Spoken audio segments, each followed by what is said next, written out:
हाय सांगमाने आसंतु आज प्रस्तुत करवा चूना माछ पत्रपोड़ा।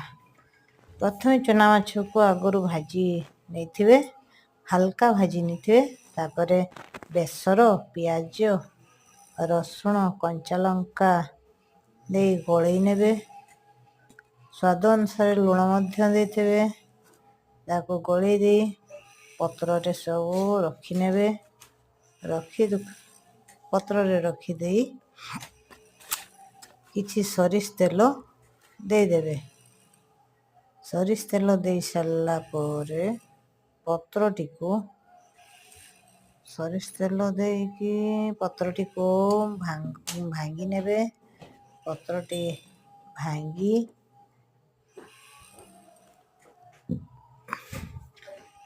भांगी बांधी नेबे भल भाव भांगी भाप बांधी नेबे। करेईर पकई ताको किछि भारी जिनिस गोटे जाक देदेवे। ये होचे आमर देसी जुगाड़। तापर ठीक 15 मिनिट पर आमर पत्रपोड़ा को बाहर करी देखिबे आपणकर पत्रपोड़ा माछ पत्रपोड़ा प्रस्तुत हो जाइए।